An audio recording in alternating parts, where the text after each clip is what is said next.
Assalamualaikum warahmatullahi wabarakatuh. Salam guru-guru hebat se-Indonesia. Perkenalkan, nama saya Arif Fitrian. Saya adalah guru PAI di SDN 15 Waiserdam. Pada video kali ini saya akan membagikan praktik baik pembelajaran berdiferensiasi yang saya terapkan di sekolah saya.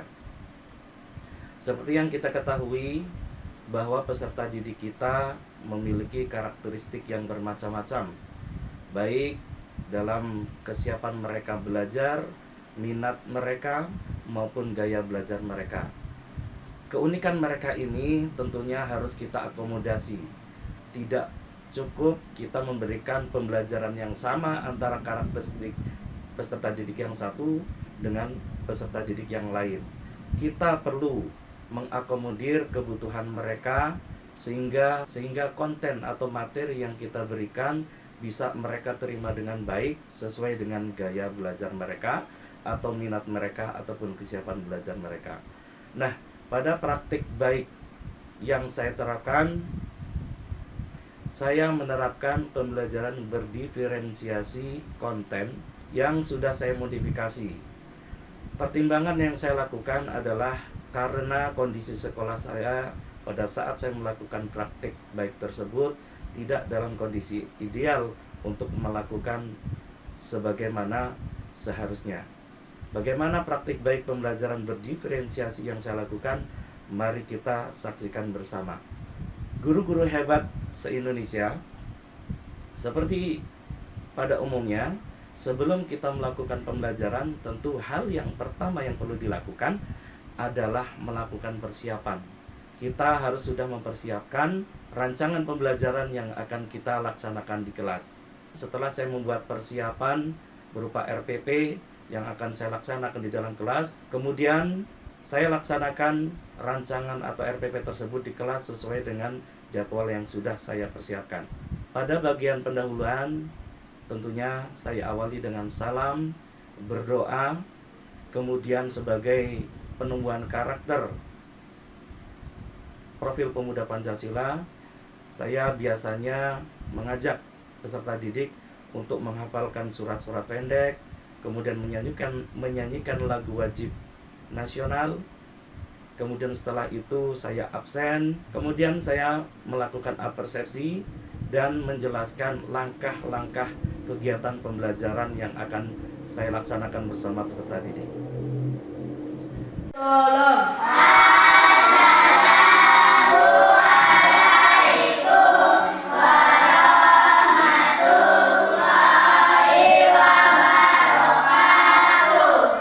Waalaikumsalam warahmatullahi wabarakatuh. Bersiap, berdoa mulai.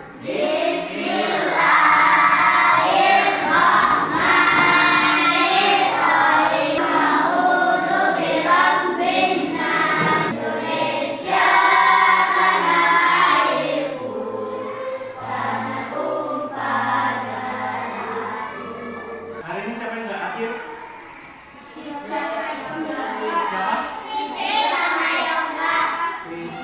Nasinya enggak. Kemarin kita belajar apa?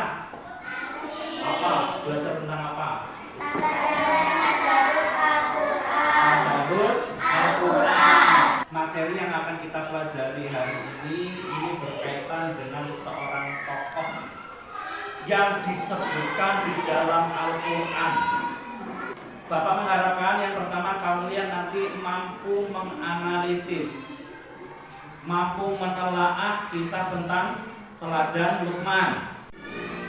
Nanti dalam pembelajaran kita, proses yang akan kita lakukan adalah pertama nanti kalian mengamati gambar. Kamu lihat gambarnya, itu gambar tentang apa. Kemudian setelah itu nanti kita bagi kelompok.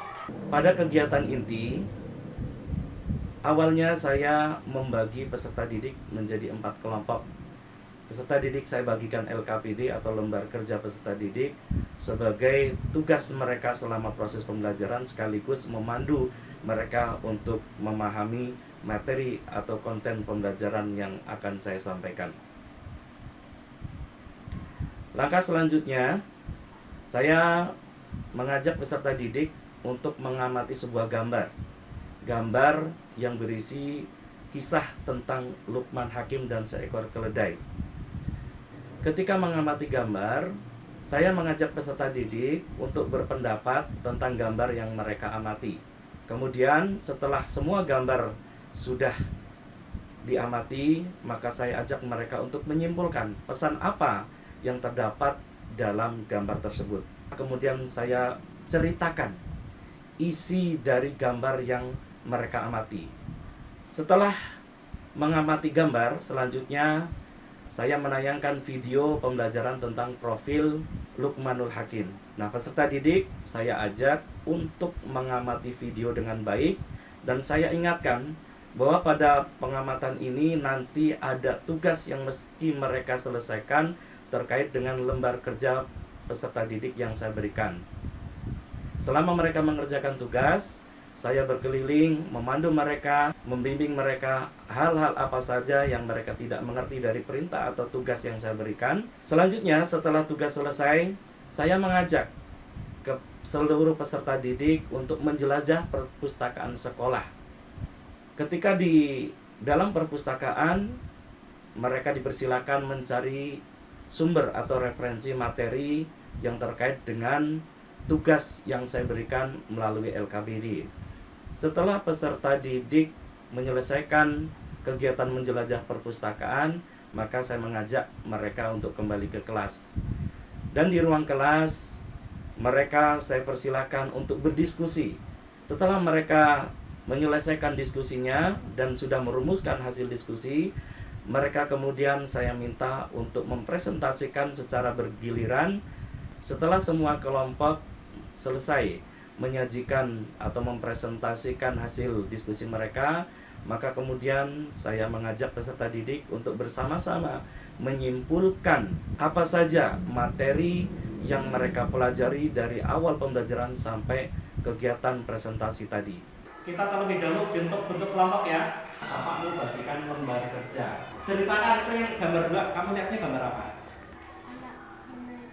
Anak naik keledai. Terus sebelum masuk kamu, ini bapaknya ngomong. Nah, apa? Ini bentar lagi kita mesti ada yang ngomong. Ada yang ngomongin kita ya. Ada yang membicarakan kita. Mayoritas ulama mengatakan bahwa Luqman bukan anak. Dan kita cari informasi ke perpustakaan. Ayo bareng-bareng kita ke perpustakaan. Agama sebenarnya. Jelaskan, kamu untuk jawab yang nomor 2, itu kan ada ayat. Perhatikan terjemahnya. Nah, kalau sudah, kita kembali ke kelas. Buku tentang profil Luqman. Tulis saja. Profil Luqman.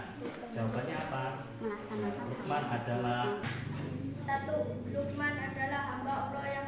Mari kita simpulkan bersama-sama.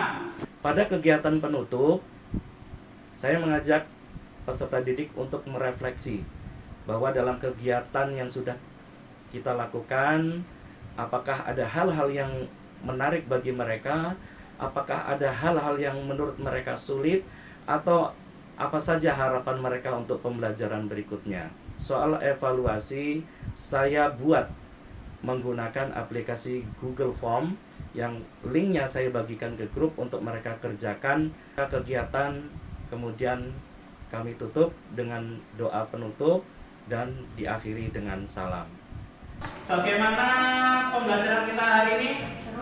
Seru? Mau kayak gini lagi? Apa mau yang lain? Tugas nanti Bapak kirim di grup. Melafalkan hamdalah. Alhamdulillah. Sekian, wassalamualaikum warahmatullahi wabarakatuh. Waalaikumsalam warahmatullahi wabarakatuh. Demikianlah praktik baik pembelajaran berdiferensiasi yang pernah saya lakukan di sekolah saya. Mudah-mudahan praktik baik pembelajaran berdiferensiasi yang saya lakukan bisa menginspirasi guru-guru hebat se-Indonesia sekalian, sehingga banyak praktik baik yang dilakukan dan pada akhirnya kualitas pendidikan Indonesia semakin meningkat. Demikian, kurang lebihnya mohon maaf. Wassalamualaikum warahmatullahi wabarakatuh.